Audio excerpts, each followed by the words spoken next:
안녕하세요. 김하나의 뉴스 톡톡 김하나입니다. 오늘 제가 소개해드릴 기사는요. SBS 유영규 기자님의 기사고요. 기사 제목 340억 은닉 김만배 구속영장 청구 50억 클럽 수사도 속도라는 제목의 기사입니다. 서울중앙지검 반부패 수사 1부는 오늘 화천대유 자산관리 대주주 김만배 씨에 대해 범죄수익 은닉 규제법 위반 혐의로 구속영장을 청구했습니다.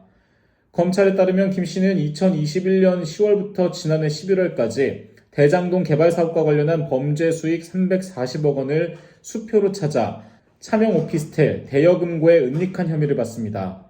또 지난해 12월 법원의 추징 보전명령 뒤 집행에 대비해 동창 박모 씨에게 142억 원 상당의 수표 실물을 숨기게 시킨 혐의도 있습니다. 당시 법원은 김 씨가 실명, 차명으로 보유한 부동산과 예금 반환 채권 등 총 800억 원 상당을 동결하도록 했습니다. 김 씨는 2021년 9월 인테리어 업자 김모 씨 등에게 대장동 사건의 증거가 저장된 자신의 휴대전화를 불태우게 한 혐의도 함께 받습니다. 검찰은 지난달 김 씨의 수익 275억 원을 은닉한 혐의로 그의 측근인 화천대유 공동대표 이한성 씨와 이사 최우영 씨를 구속 기소했습니다. 검찰은 이후 추가 수사로 65억 원의 은닉 수표를 더 찾아내 김 씨의 구속영장 혐의 사실에 포함했습니다.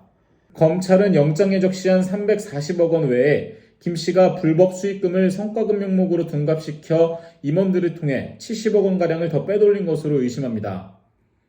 검찰은 김 씨가 은닉한 범죄 수익이 로비 명목으로 이른바 50억 클럽 관련자에게 흘러들어갔을 가능성을 두고 자금 추적을 이어갈 방침입니다. 이 때문에 검찰 내에선 김 씨에 대한 구속영장 청구로 50억 클럽에 대한 수사가 속도를 낼 수 있다는 관측이 나옵니다. 50억 클럽에 거론된 인물 중 한 명인 곽상도 전 의원의 뇌물 혐의에 대해 8일 1심에서 무죄가 선고되면서 검찰 수사가 부실했다는 비판이 커지고 있습니다. 검찰은 김 씨가 지난해 12월 극단적 선택을 시도한 점도 구속영장 청구에 고려한 것으로 알려졌습니다. 지난해 11월 24일 구속기한 만료로 석방된 김 씨는 검찰이 자신의 최측근인 이 씨와 최 씨를 체포하며 수사망을 좁혀오자 자신의 차 안에서 극단적 선택을 시도했습니다. 김 씨가 더불어민주당 이재명 대표와의 관련성이나 자신의 은닉 재산에 대한 수사로 압박받으면 이런 돌발 상황이 재발할 수 있는 만큼 검찰은 구속을 통해 신병을 확보할 필요성이 있다고 판단한 것으로 보입니다. 김 씨의 구속영장이 발부되면 약 석 달 만에 다시 구치소에 갇히게 됩니다. 진짜 지난해 우리나라를 뒤흔들었던 이 대장동 사태 어떻게 보면은 머리는 당연히 아닌 것 같고 그 중심에 있는 김만배 씨가 이제 구속영장이 청구됐죠.